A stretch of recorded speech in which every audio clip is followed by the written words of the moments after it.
Assalamu alaikum guys, and welcome to another episode of Smile to Jannah. If you want to donate for our Palestinian brothers and sisters, the link will be in the description. As I'm sure you've heard now, and you can probably tell from my voice, it's very late at night, but the developments continue, and especially if you look at what's being told to us on the mainstream media as opposed to what's told on social media, we need to find a middle ground. Otherwise we're going to go crazy.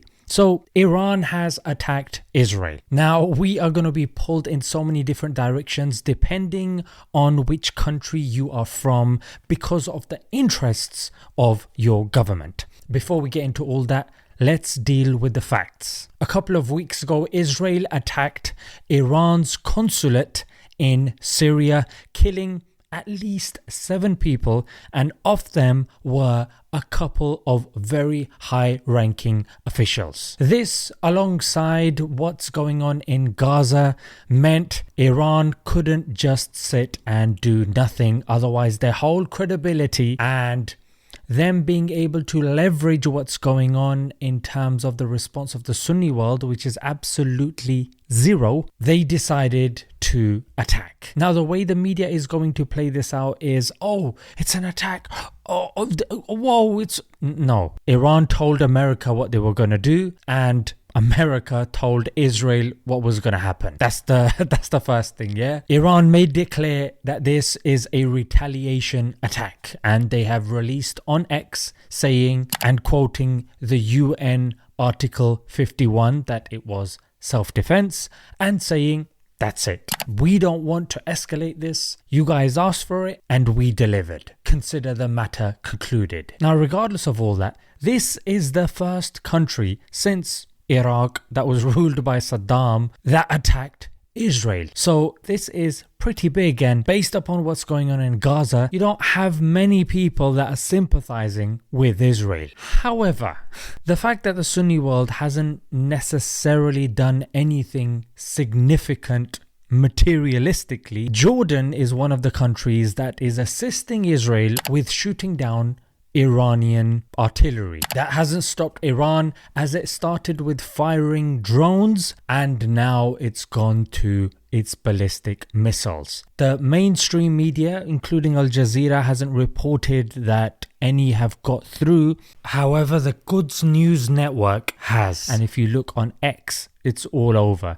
Yeah, that they are getting through. Now, let's get into the technicalities. Does Iran want a war? No, not really. Let's be honest, it doesn't have nukes. It's not particularly strong at the moment. It's not backed up. It's got proxies here and there, but in terms of taking on Israel, coupled with the US, coupled with the UK, it just doesn't seem feasible for them. On top of that, Israel wants to finish the job. It's got everyone's attention and it wants to continue, and it needed a pretext to attack, number one, Hezbollah. And let's face it, if Iran attacks them, it's the perfect pretext. It's textbook, actually. To get Iran to attack, they say to the world, aha, look, we are the victims after all, and gotta do the old self-defense. You know what I mean? And we've seen this in the past when it comes to other events.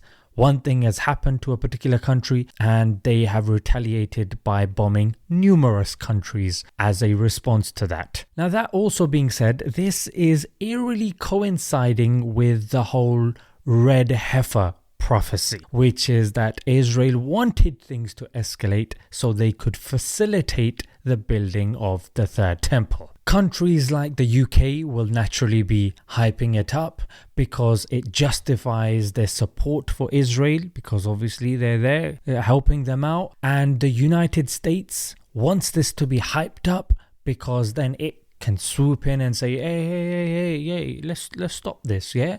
Got elections obviously coming up, so this is going to be perfect for Biden as well, saying, I stopped World War III, mate. Yeah, that's what I did. Sorry, the camera's there? Oh yeah, I stopped World War III.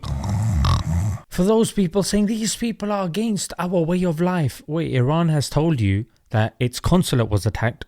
No one condemned that. On top of that, it said that that's it. This is our response, nothing else. You attacked us, we attack you. And number 3, they've told the US, look, We got no beef, yeah? You just step aside, let us do our thing, and then that's it. Why does the US feel the need to get involved with anything and everything Israel does? So what is this obsession? It's borderline Stockholm syndrome. They're being held hostage and they're just too blind to see it. But regardless, those people banging the drums for World War III, you're going to get all these people on social media, oh, look what's going on. They're not going to mention the whole, oh, we attacked their consulate, killing their general and, 7 to 14 of their guys.